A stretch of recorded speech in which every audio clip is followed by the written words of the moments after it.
Bismillahirrahmanirrahim. Assalamu alaykum, hürmetli televizyon görgüçler. İslam ve Biz programımızdan 93. saniye görüşünlerine kızgın karşılayımız. Ben Abdullah Yalğun. Kadirli görürmelerimiz hemen ma'lum bolgandek biz yıllardan buyon devam kılıvatkan bu programımız her haftada şu saatte devam kılıp kelyapmiz. Her bir Müslümanninki öz diniga alaqadar bolgan bu temalarni çokum dalil ispat üstüge roşan şundaq Kur'an sünnetinin ruhiga uygun bir şekilde düşünüşü gerek bolgan temalarni ayrım tema şekilde huzuruna sunup kelyapmiz. İnşallah Rabbim ömür bergençe bu temalarda her xil mezmunlarni sunuşqa tirişimiz. Her birimize Rabbim inşallah şu söylengen mezmunlarga layık şekilde amel qilishqa muyassar qilishini tilaymiz. Aldı bilen programımızın daimlik mehmeni hamla tanışıp olan hürmetli Ustad Şarkı Türkistan Ulemalar Birliği şunaqla Dünya Müslüman Alimler Birliği azası Abdurrahman Cemal Kaşiğali'ni teklif kıldık. Kıymetli vaktini çıkarıp kadem taşırıp begler için köp rahmet etiniz. Allah razı olsun. Kadirli görürmelerimiz programımız YouTube ve Facebook kanallarımız arkalık Naq Meydan'dan tarqıtılıp atıdı. Ekran alda çıkıp duruyotgan numarımız şunaqla ictimai uçur vasıtlarıdaki alaqı vasıtlarımız arkalık programımızga alaqadar bolgan har qanday fikir taklif bosib berishinglarni, sual bosib sorishinglarni umid qilamiz. Shundaqla ko'plagan qarindoshlarimizni foydalanish uchun ham bahrlab qo'yishni ham unutmaysizlar. Biz tunugun e'lonimizni bergandek biz bugungi temamizni ijtimoiy kuchlarni hamkorlashtirish g'alabining yo'li degan shaklda e'lon bergan bo'ldik. Albatta bugungi sonimiz o'tgan qatimqi 92 sonimizning to'liqlamasi sifatida bo'ldi. Chunki biz 92 sonimizda g'alaba qilishning qonuniyatlarini so'zlagan edik. Endi bu har bir jamiyatda eng ta'sir kuchga ega bo'lgan bu kuchlarni qanday hamkorlashtirish kerak. Buning yo'llarini bugungi sonimizda paranglashib o'tamiz. Undan so'ng programmamiz kirib ketsa hurmatli ustod. Oldi bilan shu jamiyatdagi kuchlarni hamkorlashtirishning yo'li haqida bir ishga qilib kirsak. Bismillahirrahmanirrahim. Cenab-ı Allah hamsına peygamberimizge dua salamlar olsun. İçtimai kuch yoki cemiyetning kuchi deganimiz bu to'rt turli kuchninki o'zaro hamkorlashishi va bir-birini to'liqlashi asosida hosil bo'ladi. Bu vaqtda jamiyatda kuch bor degan bo'ldi. Bu yer to'rt turli kuch deganimiz biz ilm ma'rifat kuchi, ikkinchisi siyosiy kuch, uchinchisi iqtisod kuchi, to'rtinchisi harbiy kuch. Biz o'tgan qatimda umum xulosalab 3 turga bo'lgandik, 3 kuchga. Bugun o'zimizningki real hayoti qarta, siyosiy harakatimizningki taqozosi qarta buni biroz tafsili ochdim. Yuqoridagimizdek ilm ma'rifat kuchini olimlar va mutaxassislar tamsil qiladi. Siyosiy kuchni siyosiy arboblar tamsil qiladi. Iqtisod kuchini baylar, karxonchilar va davlat qurish istigi bo'lgan shaxslar tamsil qiladi.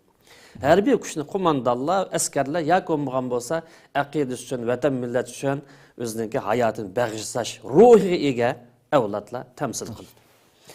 Endi bu to'rt turli kuch o'zaro moslashib harakat qilgan vaqtida, ya'ni ilm ma'rifatninki yetaklash asosida yoki olimlarning, mutafakkirlarninki, mutaxassislarninki chiqargan tafakkurlari, tasavvurlari yo'l ko'rsatish asosida hamkorlashib ish qilgan vaqtida bu jamiyat g'alaba qozona oladi.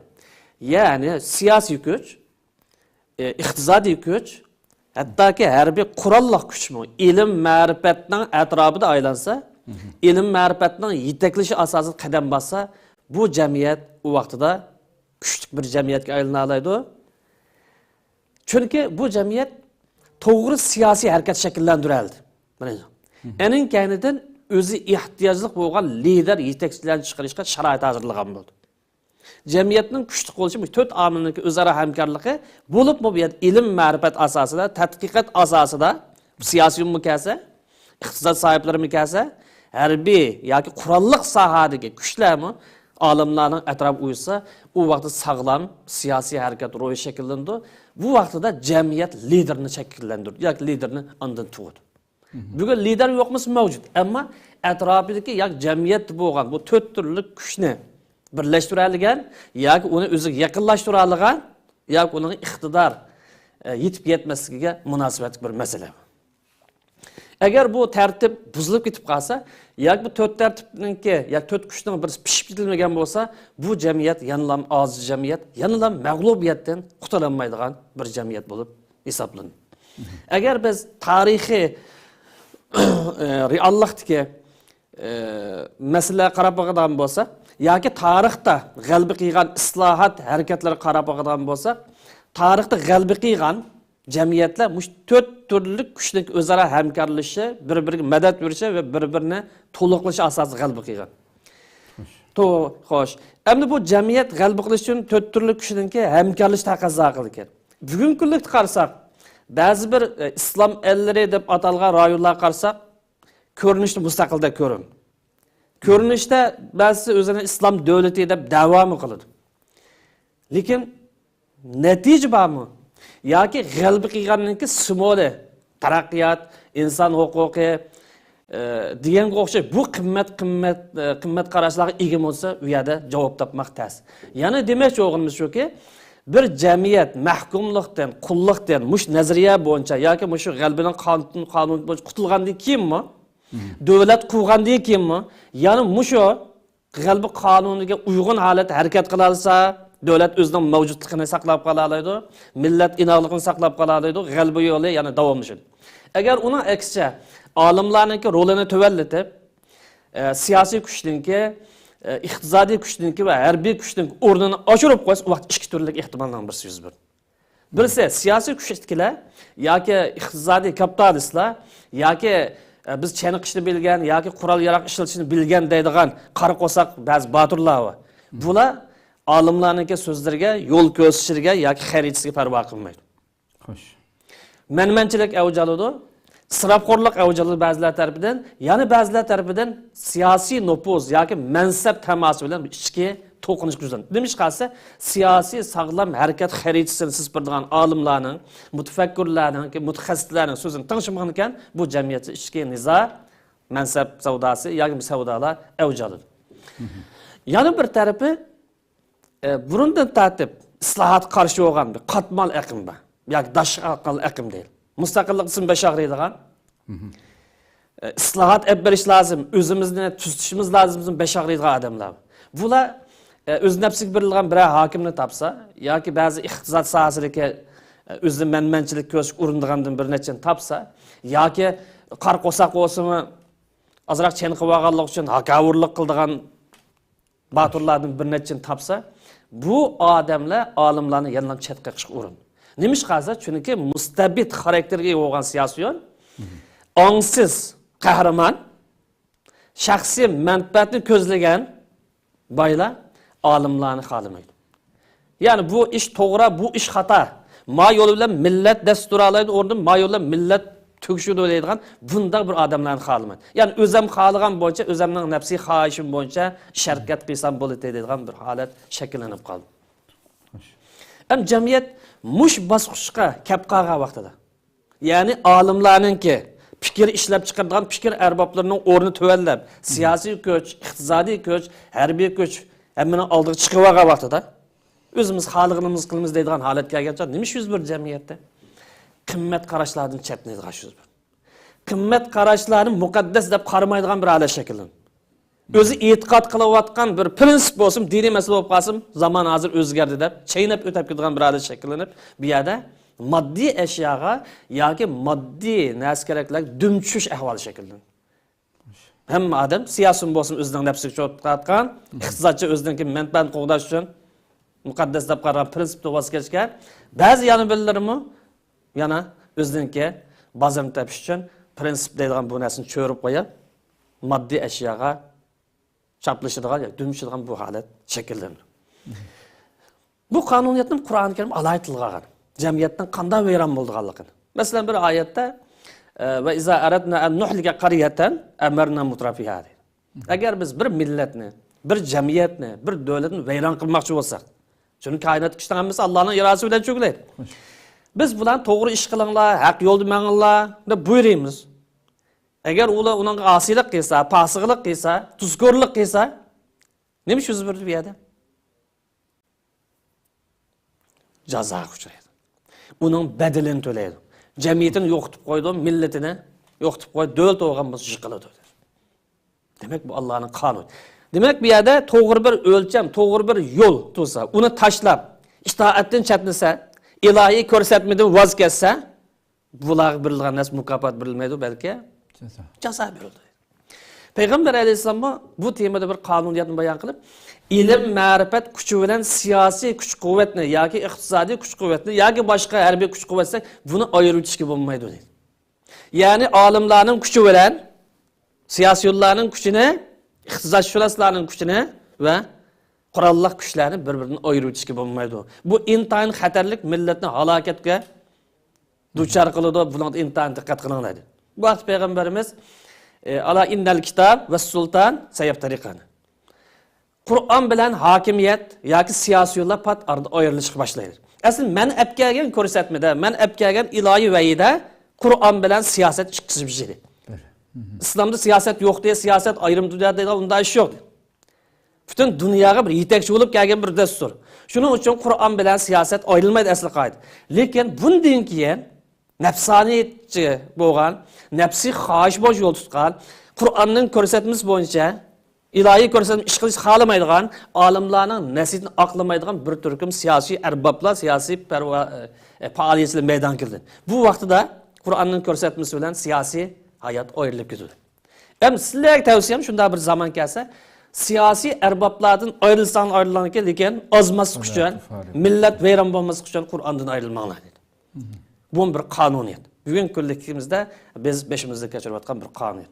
Demek bir Kur'an-ı Kerim ilim marifat kuşunu temsil kıysa sultan, hakimiyet bir yerde siyasi kuşunu, iqtisadi kuşunu ve harbiy kuşunu temsil kıladı. Buna da ne düşünmese alimler yoki fikr arboblar bilan. Chunki xaritini sizganlar shu. Ideya ishlab chiqaradigan, fikr ishlab chiqaradiganlar davlatning qurilmasi siz bilganlar shu.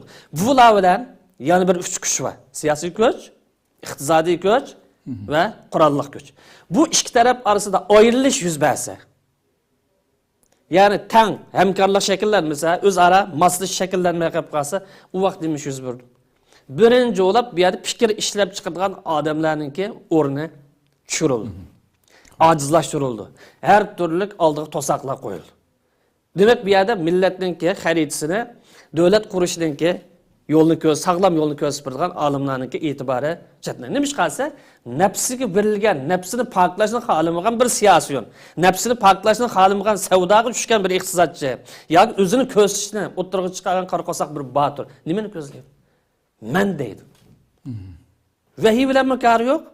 Sağlam siyasi yolu bilan bunun kari yok. Meni kasi oldu, meni de bosib oldu. Şunu bir yerde nasihat qiladigan, ama olimlar mansab berilmaydi. Savdo emas. Agar savdo bilan qaz chataqashadi. Yo'l ko'rsatgan, mavu to'g'ri, mavu xato deydigan hech qaysi qilmaydi bular. Bu vaqtda jamiyat kim boshqardi bo'lsa, ya mustabid siyosiy aqimdan bilsa, yoki başkalarının etrafıga yığış pul arkalık yığıp özünü köz maksat kılan kapitalistin birisi ya olmagan bolsa men degen hemmeden çoğ deydigan qarqosak batırdım bilse meydan çıkıyor. Bu vaqtda bu milletning kelgüsü, bu cemiyetning kelgüsü, eğer devlet olan bu devletin kelgüsü nima boludu? Uzun qıvama yani zavallıqqa yüz tutudu deyin gibi. Hem de bu qarindoshlar esletish noktasını bir narsa qilsak, İslamning siyosiy felsefesida milletning rahbarlari, jamiyatning rahbarlari yoki davlatning rahbarlari olimlardan va siyosiy arboblardan tang tarkib topadi.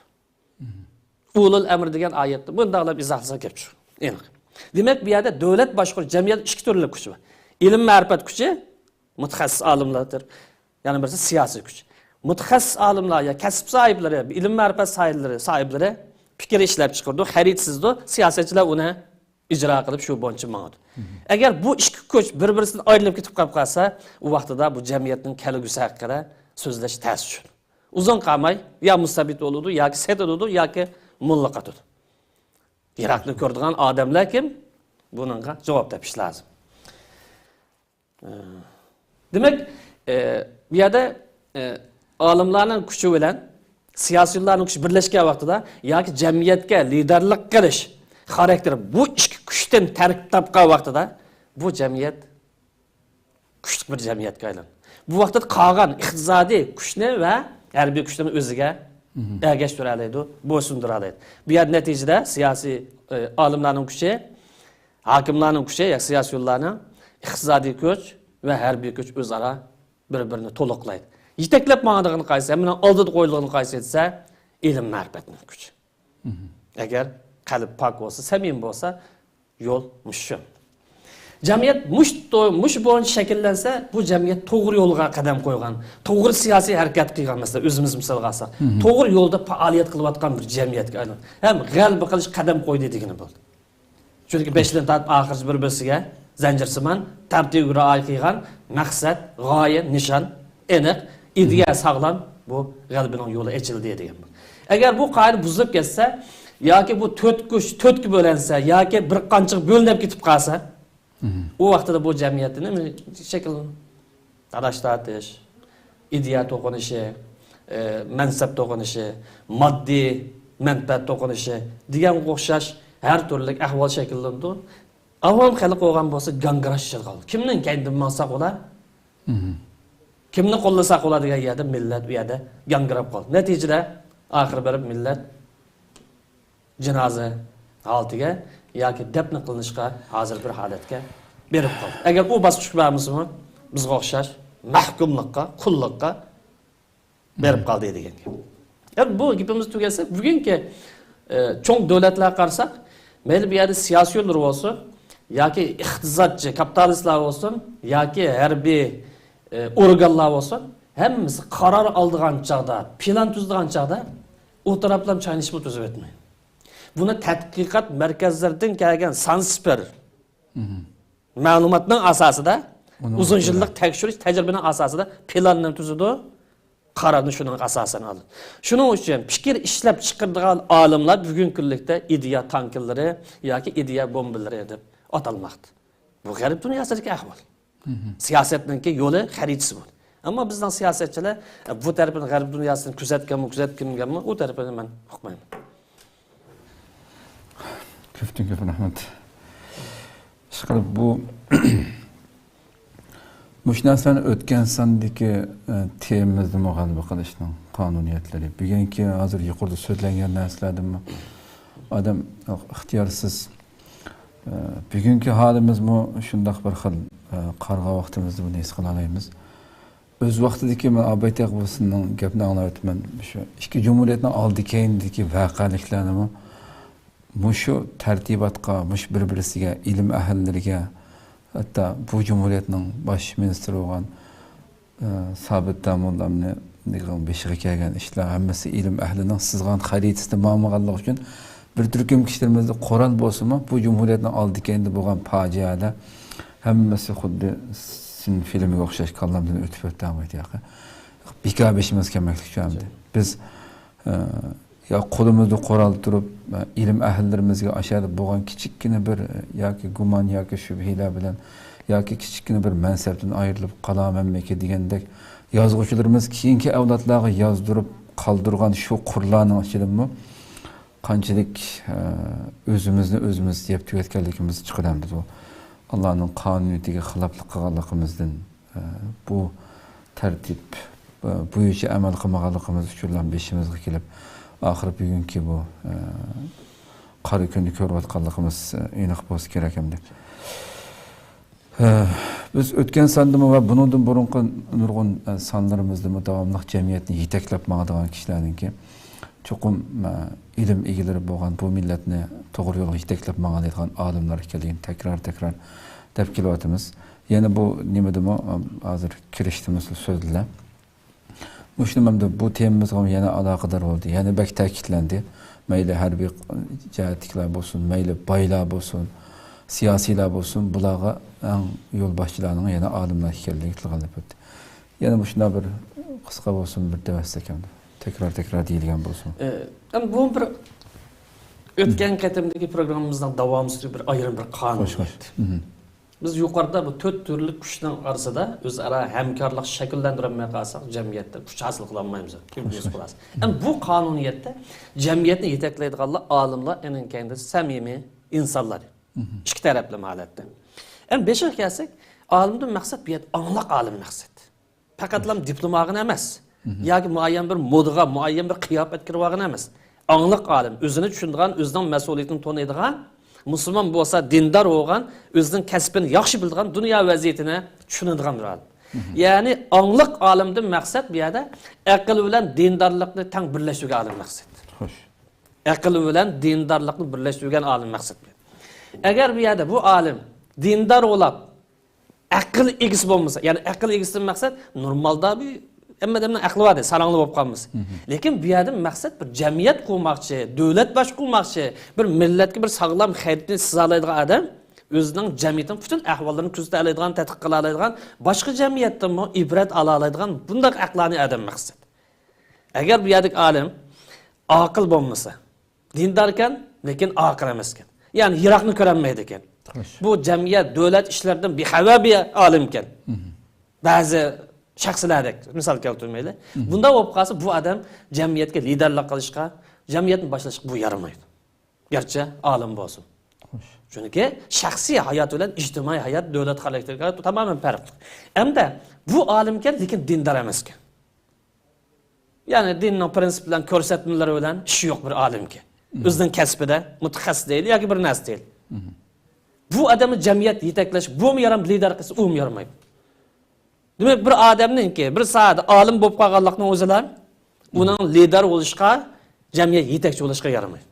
Bu yerda olimlik bilan, ya'ni aql bilan dindorlikni ikkini birlashtirgan bo'lish lozim. Shunga bir odam lider bo'lmoqchi yoki jamiyatni yetaklamoqchi, o tashkilot sohib bo'lsin, bo'lmasin, jamiyatni to'g'ri bir yo'lga solaman deydi ekan, buning dindorlik bilan aql ikkisini birlashtirgan bo'lish taqozo qilindi, yoki talab qilindi. Afsuski biz bu krizisga duch kelyapmiz. Bir qism ulamolarimiz mavjud.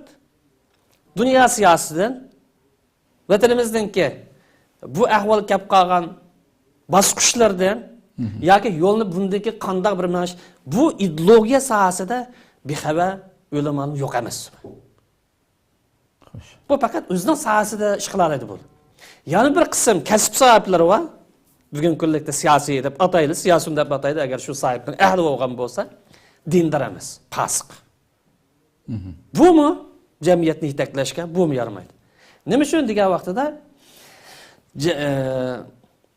bu jamiyatning qimmat qarashiga bizga o'xshash bir millat desak, Uyg'ur millati, Sharq Turkiston millati. Musulmon bo'lganligimiz uchun demoqchi. Buning qimmat qarashi va kimlik va muqaddas deb qaraydigan narsa va qanday qilgancha buning qalbini ochib o'taldig'ini bo'ladi, qanday qilganchada buni hech qanday bir ta'sir ko'rsatmaydigan bir nuqtalar. Buni bu jamiyatning yuragi bo'yicha so'qolmaydigan, bu jamiyatning vijdoni bo'lolmaydigan bu odamni yaramaydi. Mayon kelinglar desa, agar millatning qimmat qarashi bo'yicha, millatning siyosiy ideologiyasi bo'yicha yoki millatning siyosiy irodasi bo'yicha bir gap desa qabul qilish mumkin. Agar ta'tur gapni qilib qo'ysa, u nada o'qigan bo'lsin, qanday unvonga erishgan bo'lsin, menga deydi. Biz bu shuriyalikni yashatamiz, ism berishdan ajiz yo'q. Şuriallıkni yaşayotimiz. Aksicha bu shaxslar, ya'ni olim bo'lgan bo'lsa-mu, dindor bo'lmay qolib qolsa, jamiyatni parchalaydi bu. Nima ish qilsa, birinchi qilib jamiyatning qimmat qarshiga dushmanlik qildi. Ayqilmagandan keyin millatning kimligini bo'ladi. Bugun kunlikda, bugun o'xshash bizga o'xshash irqiy qirg'inchilik duch kelayotgan bir millat. Nimada talashib o'tiramiz? Eng oddiy kimlikmiz. Biz Uyg'urmi, musulmonmi, turkmi? Mishak talashib o'tiramiz bugun 21-asr. Mavjud bo'lsa, reallikda mavjud. Hatto yaqin qadar ba'zi bir shaxslar, ba'zi bir so'rladimi? Sharq Turkiston desak bo'lmaydi deydigan. Bu sapsatinimi ko'tarib yuraylik. Endi bu yer nuqta bugun kirmaymi? Vaqt munosabati bilan Uyg'ur faoliyati deb harakat qilsa qanday bo'ladi? Sharq Turkiston harakati deb faoliyat qilsa qanday bo'ladi? Buning kelimesini o'qirmanlarga yoki ko'rmanlarga tashlab qo'yib bu vaqtda izohlamayman.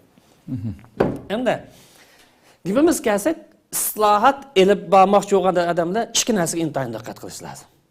Islohot elib borgan bo'lsa, bir jamiyatda, jamiyatni o'rnidan dast to'g'izman deydigan bo'lsa, tajovuzchilik, zulmga bu millatni harakatlantirman deydigan bo'lsa, ikki narsaga diqqat qilish lozim.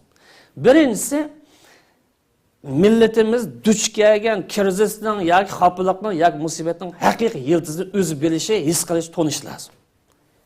Nima uchun zodi biz mushkuni qoldik degan bu masala qilishimiz lozim. Bu ko'rinishlari bilan avorunmaslik lozim.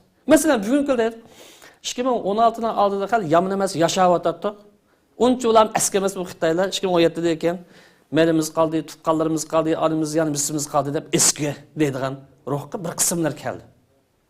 Bu ko'rinishi. Masalan, bugungi kunlikda nima deyilsa, mush kampani millatimizni turmuga, mush kampda qolgan bo'lsa, insonlar normal tijorat qila oladigan, bozor ochiladigan bir holat kelsa, yoki ba'zi bir normal ibodat qiladigan bir holat kelsa, ya mandasilib aytgancha inson huquqi qo'lga kelgan bo'lsa, ishimiz bizga berib qoldi deydigan odamlar oz emas. Bu yuqorida men tilg'agan bu narsa. Biz duch kelayotgan musibatning, xafalikninki haqiqiy illatimi yoki ko'rinishimi? Bugun kampaniya masalasi, aloqa munosabatning bo'lmasligi va kazaning hammasi bu bir ko'rinish. Asli xafalik nima? Şunu bir yerde bir mesele hal qilmoqchi bo'lib qolsam, atrofı ko'rinishlar atrofı cho'g'lab shunday masalaning negizini, mushkulini, ya'ni mushkulat deb olsak, qabul qilsak, uning haqiqatini o'ttirib deb chiqish lozim. Birinchi. Ikkinchisi, bu jamiyat yoki bu millat yoki bu xalq duch kelayotgan krizisni hal qilgan chog'da hozirgi sharoit bo'yicha hukm chiqarib bilan to'xtab qolsak, ya kupaylansak bo'lmaydi. Yani bugun nima bo'ldi bo'lsa, bir irqiy qirg'inchilik duch keldik. Biz bu irqiy qirg'inchilikqa faqat 2021-yildan duch keldikmi? Yoki 50-60 yilning mabaydidan tatib duch kelib o'tamdik, kamma o'tamdik. Buning illati nima? Asoslari nima? Bugun bilan ilgariniki bo'lgan farqi nima? Zodi qanday bo'lib mush irqiy qirg'inchilik duch keldigan ya kep qoldik. Buning eng chong omillari nima degan? Bu masalada izdenish, tadqiqot qilib berish lozim. Ammo afsuski bu temaga yoki bu nuqtaga ko'ngil bo'lganlar maxsus, ya'ni ko'ngil bo'lganlar kasb egalari, mutaxassislar, mutafakkirlar yoki islohotchilar. Qolganlar bu hozirgi reallik biz yashayotgan narsa qaraydi, ammo buningki asli yildiz kelib chiqish holatiga bunga qaramaydi. Xo'sh, gapimiz yana yig'inchoqlasa, jamiyatni yetaklab boradigan kishilarning darajalari bir xil bo'lmaydi, farqli. Chunki insonlarning yaratilishi farqli. Ba'zilar yuksak ilmga ega, ba'zilar normalroq ilmga ega, ba'zilar idora, jamiyat boshqaruv, siyosat professordan yetgan, ba'zilar amaliy tajribasi bilan professorlik unvonini yetgan bo'lishi mumkin. Bu tajribaning ayrı bir dunyosi. Xo'sh. Endi xulosa qilgan vaqtida bu jamiyatni yetaklaydigan odamning sifatlari nima degan kelishim. Bu yer bir mush natijasini ochib yo'q. Biz oyatning ruhi bo'yicha biroz keyin o'qiymiz bu oyatni. Ishni to'g'ri qila oladigan. Mas'uliyatchanlik ruhi ega odam buningda yetakchilik ruhi topiladi. Ishni joyi to'g'ri qilish uchun nima shart-sharoitlar? Bu biraz bilish lazım. O'qigan bo'lish lazım. O'zining kasbini yaxshi tushungan bo'lish lazım. Uzun mezgillik bir tajribaga ega bo'lish lazım. Sog'lom ideyaga ega bo'lish lazım. O'zi tamsil qilayotgan, men shu millatning vakili deb da'vo qilayotganmiz, u millatning ruhi bo'lish lazım, millatning vijdoni bo'lish lazım. Bunimiz to'g'ri ish qilinmaydi. Xo'sh. Buning bilan tonilgan bo'lishi bu liderlikning bir sifati. Buniki qarshisida, ya liderlikning qarshisida cho'qim bir millat mavjud. Bu millat samimiy bo'lsa, o'zining da'vosi ko'ndigan bo'lsa, bu sog'lom ideya, sog'lom ruhga ergishish, ijro qilish xarakteriga o'liga bo'lish lozim. Ya'ni bu yerda yetakchi mavjud, yana bir tarafida askar bo'lish lozim. Hammadan yetakchi bo'lib olmaydi. Hammadan siyosiy bo'lib olmaydi. Hammadan ulamo bo'lib olmaydi. Hammadan ijro qiluvchi bo'lib olmaydi. Xo'sh. Bu yerda bir bölük adamın salohiyati va liderlikka, jamiyat yetaklashga yaraydi. Bu yuqori 4 kuchninki nimasi alsa, bu o'zining o'rni. Bir bölük adamlar askar bo'lishga yaraydi. Bu askarlikning o'zi bir fazilat. Bu ulug' var bir g'oyani oshirishga eng omil. Agar bu askarlik ro'y bo'lmasa, olimlar bo'lsa, siyosatchilar bo'lsin, natija qozonmaydi. Shu oyatda va rafa'a ba'dakum fawqa ba'din daraj. Hamma o'xshash emas. To'g'ri, yaratilish o'xshash, aqidada o'xshash, tasavvur. Lekin jamiyat yetaklashga kelgan vaqtida boshqarish kelgancha ba'zilar liderlik salohiyat sifatlar topildi, ba'zilarda askarlik ro'y, askarlik salohiyati. Qandaqdir o'g'il odamning hammasi bir kasbda yoki bir sohada lider bo'lishga yaramaydi. Xo'sh. Xo'sh. Hamda jamiyatning yetakchiligi sog'lom ideyaga ega, dindor, aqlli va mas'uliyatchanlik ruhiga ega odam bo'lsa, bu jamiyat to'g'ri yo'lni qarabmaydi.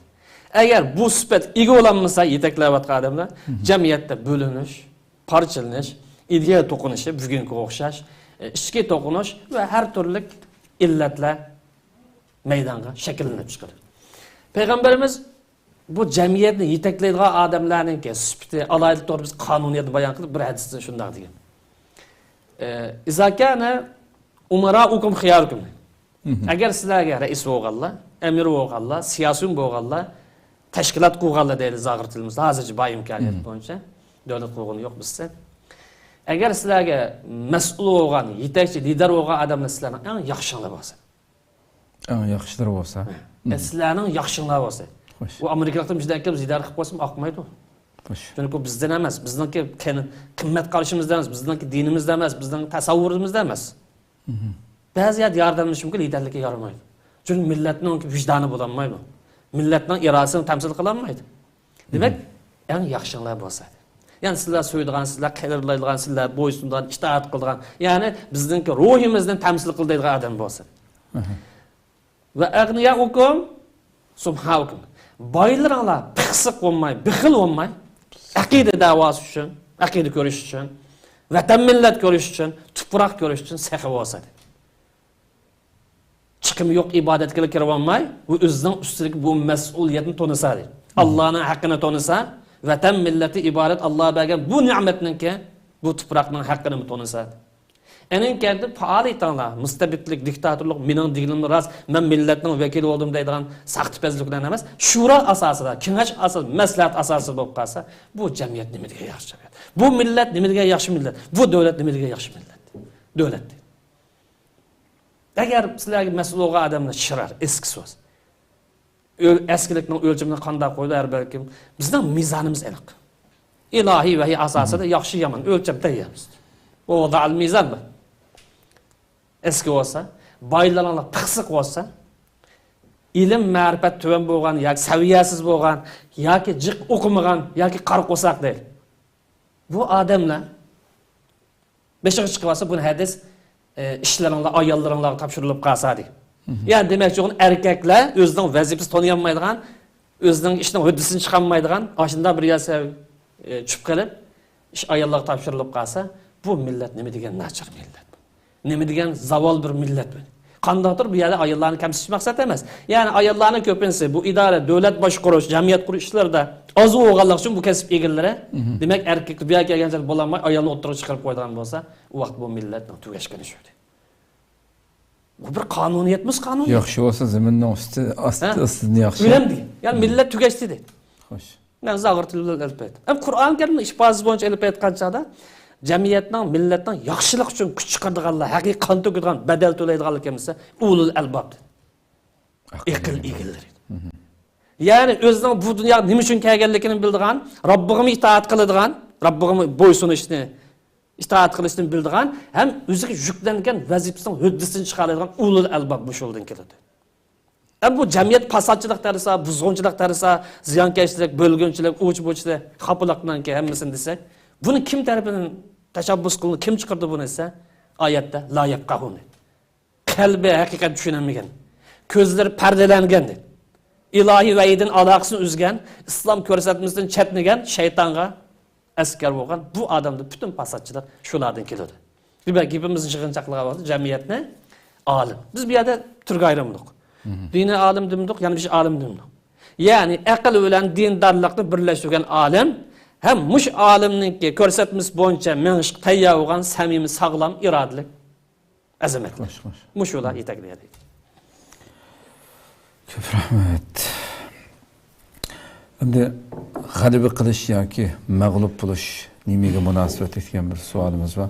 Albatta yuqoridagi so'zlangan nimalardan aslida har bir odam javobini topa oladi, shunday bo'lsa-mu? Şu nöbet bu işe biraz bunu geçiyorken. Bu bir ayrım bir kanuniyat. G'alaba nimaga asosan bo'ladi, mag'lubiyat nimaga asosan. G'alaba qisqartib aytgancha sog'lom ideyaga va qimmat qarishiga uyg'un harakat qilishga munosabatli. Ya'ni bir tashkilot deb atayli yoki partiya bo'lsin yoki nim bo'lsin, men bir g'alaba qilaysa, dastlab sog'lom ideya shakllantirish lozim. Sog'lom ideya kompasning o'rni. Yo'lboshni o'rni. Bu ideya sog'lom bo'lmaydi, bu harakat natija qozonmaydi. Enin kendi qimmat qarishiga, o'zining siyosiy prinsipiga, aqida prinsipiga samimiy, sodiq bo'ladigan bu xil ruh bilan qilib qolsin. Mag'lubiyat nereden keldi olsa, sağlam ideyaga ega emas yoki ideyasi buzuq bo'lsa, uning keyin qimmat qarishi bilan kari yo'q. Kim to'g'ri shuning keyin ketaveradigan bo'lsa, bizga manfaat keldi, foyda keldi. Bu yerda mag'lubiyat keldiki, foyda kelmaydi. Endi biraz buni alsak, islohot necha qatimliq islohot urinishtirib mag'lub bo'lgan bir millat misol qilaylik. Nurg'un kuchlar, nurg'un qonlar to'landi, lekin bundan foyda chiqmagan bo'lsa, bu millat ham nima ish qilish lozim? Nurg'un qatim urindi. Mustaqillik uchun, hurlik uchun, aqida, vatan millatning zulmini qutqizish urin. Milletimiz urindan so'ng 100 yil nazi davom qilib bermoqda. Lekin mag'lubiyat ko'p. Nurg'un kuchlar chiqarildi, o'rinsiz bo'lib qoldi. Bu vaqtida bu millat yana oldiga qarab tamg'usib ketavermay, o'zini qayta tekshiradigan bir ruhga ega bo'lish lozim. Umumyuzlik o'zini qayta tekshirib chiqish lozim. Xatolik nerede chiqdi? İllet nerede? İcabi nokta nerede? Selbi nokta nerede? Kuch quvvat nerede? Acizlik nokta nerede? Umumyuzlik o'zini bir tekshirish lozim. Nima uchun tekshirish? O'zini tuzatib olish uchun, o'zini isloh qilish uchun. Tekshirish lozim. Endi bu tekshirish harakatida ilahi vahiydan boshqa, ya'ni keskin hukmga ega ilahi vahiydan boshqa insoniy tasavvur, siyosiy fikr, u qoida, bu qoida deb atsin ilahi vahiy emas. Buning hammasi umumyuzlik tekshirish olib berish lozim. To'g'rimi, xatomi, bugungi zamonga tushamdi, tushmamdi. Keskin ilahi vahiy hukmdan boshqa har qanday nazariya bo'lib qolsa, bu harakat islohot etmoqchi bo'lgan umumyuzlik o'zini qaytadan tekshirish lozim. Chunki yuqorida deganimizda g'alaba qilish sog'lom bir ideyaga, millatning kimligiga rioya qilishga, uning kendidan qimmat qarash va strategiya bo'lish lozim. Strategiya uyg'un harakat qilish munosabatli. Ideyasi to'g'ri ekan, kimligi joyida ekan, bir butun qimmat qarashi bor ekan, lekin strategiya bo'lmasa, yana mollaqadir. Mag'lubiyat deganimiz sog'lom ideyaga ega emas, millatning bir butun kimligiga vakillik qilolmaydigan bo'lsa, qimmat qarashini cho'rib tashlaydigan bo'lsa, xilma-xil nomlar bilan endi strategiyaga ega bo'lmaydigan bo'lib qolsa, bu yerda u harakatning ismi, tashkilotini nima deb qo'yib olsa, yana mag'lubiyatga mahkum. Xo'sh, ham islomda tavba tushunchasi deydigan bir tushuncha bor. Tavba qilish deydigan. Bu dal o'zini umumyuzlik tekshirib chiqish degan bu falsafa bilan ya bu atalg'i tamoman uyg'un keldi. Ammo afsuski ko'plagan qarindoshim tavbani birasi zina qilib qolsa tavba qildigan, ariq ichib qolib qolsa, uning yonganligini tavba mushtonlardi. Bu yerda tavbaning beshi ideyadan tavba qilish lozim. Ya'ni xato ideyadir. Uyg'un emas, vahiy ro'yiga uyg'un bo'lmagan. Masalan, kommunistning ideyasi bilan cho'ng bo'lgan bo'lsa, kommunistning maktab o'qib zararlarni qo'ygan bo'lsa, yoki islomga dushmanlik qilgan biror maktab o'qib, o'zi musulmon turib, shu xil nazariya falsafani bozorga solgan. Birinchi qilib ideyasini isloh qilish lozim, tuyg'usini isloh qilish lozim, yurish turishini isloh qilish lozim. Nima uchun? O'zini tuzish uchun. O'zini isloh qilish uchun. Buni umumyuzlik o'zi qarab chiqishdi. Umumiy o'zi qarab chiqish islomlik dal tavba atalg'isi yoki tavba nazariyasiniki dal o'zi shu. Bu yerda bu tavba sohasida yoki umumyuzlik qarab chiqishda ideya maydonlarga qarab chiqish, ideyani tuzitish intayin muhim. Xo'sh. Chunki bir insonning fikriy jihatdan ezib ketishi yoki ideya jihat ezib ketishi, uning bir ish harakati ezib ketgandan xatarlik, stili jihatdan bir xato yo'l kirib qolgandan xatarlik. Buni biz takror anlatdik bu nuqtada. Uning uchun degan chunki ideya millatni boshlaydigan yo'l boshchidan o'rin. Millatningki kompasini, yo'lni ko'rsatgan kompasning o'rin. Shu har qanday bir ishni qilmoqchi bo'lgan dastlabda ideyani belgilash lozim. Ammo afsuski kunimizda ko'plagan kishilar voqea bo'lsin yoki hodisa bo'lsin, buning zohiriy ko'rinishini yoki oxirgi bir holatini bayon qiladi. Masalan, bugun jamiyatimiz qanday holat kelib qoldi desa, bugun mandaq bo'ldi dedi. Masalan, kiyim kiyishi normalsiz deydi masalan ba'zida. Yoki bizninki millatparvarligimiz yo'q, insonparvarligimiz yo'qolgan deydi yoki bir chataqtimsiz bo'lgan bo'lsa, stili munosabatli. Eng oxir ko'rinish bo'yicha hukm chiqar. Ammo shu insonningki mushkil holatda yurish turishda bo'lsin, tafakkurda bo'lsin, tasavvurda bo'lsin, ideyasida bo'lsin, mush holatga kelib qilishningki ideyaviy asosi. Buni yuzlantirayotgan g'oya xato bo'lsin, to'g'ri bo'lsin. Buning yo'llanishini ko'pliga odamlar uqmaydi. Masalan, komponentimiz so'sh Uyg'urlar bizning vatanimizning ahvoliga bugun nima kelib qoldi desa, mahkumlik, irqiy qirg'inchilik. Biz shuni duch keldik, to'la o'tamiz. Ama nima uchun irqiy qirg'inchilik duch keldi? Nima uchun 21-uchur davrda aloqadan mahrum qoldik degan bu tegi yıldız maqsadlarni ko'plagan odamlar uni parvo qilmaydi. Chunki ular zohirni biladi. Normal hozirgi vaziyat o'zgarib qolsa tugaydigandek. Tugaydiganda. Ammo ideyaviy asosi buning yo'linishi nishon nega boshlab bordi? Afsuski uni ko'plagan kishilar bilmaydi. Bu sababdan ba'zi insonlar bu ishning ideya qismini, nishon, g'oya qismini bilmaganligi uchun hayajon keladi. Tez ta'sirlan. Bunun misollar chiq. Masalan, 2013 nurg'un odamlarning xato ideya kirib qolish sababi ishning tagi mohiyatini, ideya manbasini, ideya asos bilmaganligi uchun ozg'ina aqim kirib nurg'un odam qurban ketdi. Kommunist kelgan vaqtda misolni olib boqaylik. Go'mindan ketdi deb. Go'mindan kelganini boqaylik.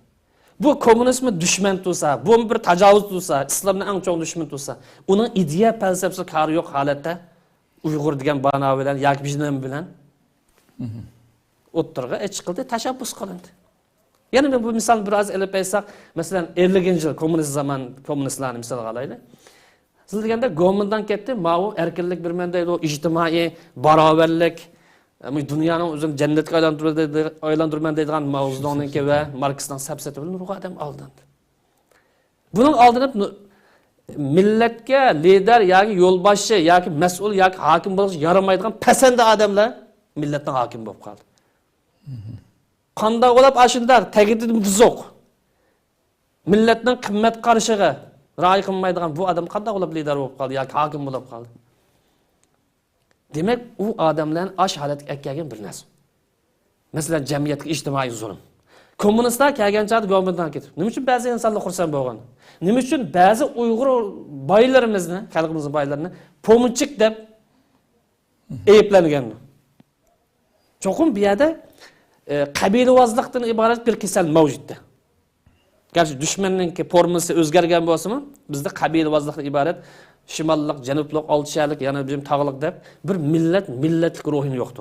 Davlatchilik ideyasini 100 yillar ilgari yo'qib bo'lgan bir holatga keldi. Qabilavozlik ruhi bilan. Milliy reallik reallik. Aninkani qisman pomchilik mavjud. Masalan, kommunistlar kelishga ilgari boylar o'zining qo'lidagi imkoniyat, o'zining qarindosh yordam qo'lini so'zgan bo'lsa, kommunistik bozor topa oladi, shu zulm, shu adolatsizlik, shu rezillik bozor topa oladi. Millat aslida qabul qiladi. Kommunist maktablarda o'qib chiqqan kommunist ideyasi bilan hokim bo'lgan odamlar millat qabul qiladi. Demak, bu millatning psixikasi, ideyasimi allabran shuni qabul qildigan yerga kelib qolgan. Uningdan halqib o'tsak, millatdagi bir qism insonlarning, ya'ni kambag'al deydi, shu davrdagi kambag'al insonlarning bolalari islomga, millatning qimmat qarshiga zid bo'lgan shu radikal kommunistning nazariyalari bilan tarbiyalanib chiqadi. Nima qiladi millat? Mushu aning qaraganchani mau yaxshi, mushning bilan janimizni boqamizmiki? Yo'q, bir ish bo'larmiki deb ideya asos bilmaganlik uchun kirib ketgan ahvollar aniq ko'z oldimizda turibdi. Hattoki bir ko'ni bir misolni olib aytsa, shu zamonda bolalarni o'qitish to'g'ri kelgan chog'da ba'zi bir baylar, men bolamni maktabga bersam kommunist qilib o'tdi. Bolamni ziyon tortaman deb kambag'al odamning bolalarini o'zining bolasini o'rniga olib berib, o'zining bolasini u sahadan ayırıp qalğan ahval tarixdan aniq. Bu yerga kelgan chog'da agar boy maktab qilib berib, o'zining oila tarbiyasi bilan, aqida tarbiyasi, axloq tarbiyasi, millat tarbiyasi bilan idora qilib o'qidigan bo'lsa, ya'ni shugallab u bolani kommunistik saqlab qoladi. Ammo kambag'al, uning ilm bo'lmasa, uning qo'sqon to'yg'izib nimqagadek bir holat bor yo yo'q holatda maktab butun bola tashlab qo'ysa, nima bo'lmoqchi bu? Qizil parcha bo'lib chiqib bo'lgan kerak. Demak, bu millatniki ideyasi shu bosqichga kelib qoladi. Bundan nima tushunmasa, bu bugun biz yashayotgan bu krizis millatning yanada 2016-2017 da emas, hali burunlar shakllanib qolgan bir edi. Ideyaviy asos var. Ya'ni mustamlikani yomon ko'rmaslik. Tajovuzchilikni, ya'ni qarindishim deyalaydigan, shuning soyasida boy bo'la oladigan, shuning soyasida mansab kirisha oladigan, shuning soyasida no'chi bo'la oladigan bir xil ideyaviy holat bormi-ti, yo'qmi-ti? 20 yillarda o'z ko'zimizda yashagan shu holatda bor. O'zining qarindoshlarini jimoatini qisib jimoatdagan bo'lsa, bu hozir degan jahon kengirdi. Burun bir adamdan 30 boyni 30-40 qo'yib olgan bo'lsa, mendek bir adamdan bir mush narsa var. Mana bu kommunistlarninki kommunistlardan kelgan yaxshilikqa qiyos qiladigan bu xil xarakterdagi insonlarmi oz emas. Demek gibimizni xulosalasak hamda islohot harakatida islohot olib bormoqchi bo'lsak, yoki g'alaba qilgan bir yo'lni tanlamoqchi bo'lsak, birinchi qilib ideya islohot olib berish lozim. Sağlam bir ideya ruhunu şekillendiriş, enin kendisi sağlam bir stratejiye ega bo'lish lazım. Muş ikisi intayin mühim. Eğer ideyada, kıymet qarashda yoki yurish turishlarimizda umumizlik o'zimizni tekshirolmasak yoki tavba qilish ruhiga ega bo'lmay qolib qolsak, u vaqtida o shalliq qalbi yoki muzaffar qalbi degan so'zdan so'z ochqilinmaydi. Ya'ni bugungi o'xshash sen bilan men bilan talışış bilan o'timiz, ideya to'qinishidan ishga nizodan chiqolmaymiz, albatta dushmanimiz bizni cho'kilib o'ynaydi. Cho'ng bu yerda eng oxirida eskartib o'tadiganim, har jihatdan umumimizda o'zimizni tekshirishdan iborat. Bu ruhni yitildirmiz, bu ruhni jamiyatda qara surdirib, bir sog'lom bir harakat ega bo'lamiz deydigan, bu xil ruhni ijro qiladiganlar yoki bu xil ruh jamiyat qila oladiganlar yana ular mutafakkir odamlar. İlim ma'rifat sahipleri alimlardan ibaret. Bular o'zining vazifasini tonishi, o'zining rolini his qilishi ham bu haqda badal to'shi kuch chiqarish lozim. Millat bu ani bilish lozim. Biz u yerda shuar to'g'ilganlik, biz bu yerda vaqirab qo'yganlik bilan bu millatni bu mahkumlikdan qutqazgan chiqarib bo'lmaydi. Çok ko'p rahmat. Allah razı olsun. Nayet tafsili açık berildi qo'layman. Qadrli ko'ruvchilarimiz, shuna qilib bugungi 93-chi sonimiz bor. Shu yerda oxirlashdi. Mayli o'tgan soat bo'lsin, bu son programmamiz bo'lsin. Nihoyatda ishimiz kelgan bu ochiq bir reallikni anglab o'tgan bo'ldik. Haqiqatan butun mayli ikki jumhuriyatimizning oldidagi voqelik bo'lsin, uning oldidagi masalalar bo'lsin, ta hozirgacha peşimiz kelgan butun facialarni shunday qarab selishtirib boqadigan bo'lsak, o'yinlab boqadigan bo'lsak, beshimizga bu facialarning bekor kelmaganligini, hali ham bugünkidek shunday bir dunyoda misli ko'rilmagan qirg'inchilikni boshdan kechirib o'tib turibmi, yana dushmanni haqiqiy tunib yetolmagan bechora holatimizga echinmay amal yo'q hamda. Shuncha valla xuddi men ba'zi shuni o'qishdiman.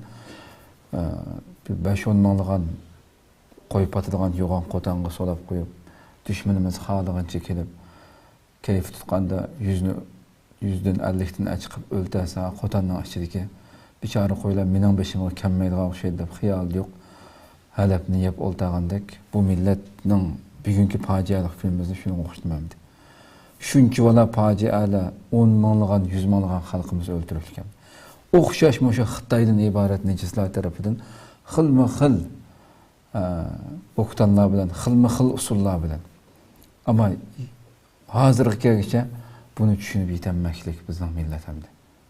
Ya'ni xuddi yangidan kelgani, almashqini, yana bir quruq bir safsatdan birini setiblam oldidagi hokimiyat xato qilgan, sizlarga zulm qilgan deb ikki og'iz gapni qilib qo'ysa, xuddi payg'ambar kelgandek yangidan kelgan nejislarni xuddi butun dunyo o'zgarib ketgandek ko'rishgandi. O'xshash bir nejis dushman ekanligini o'ylamoqlik. Mening qarindoshlarimga kelgan kun 4 kundan keyin mening beshimga keldi deganni o'ylamoqlik.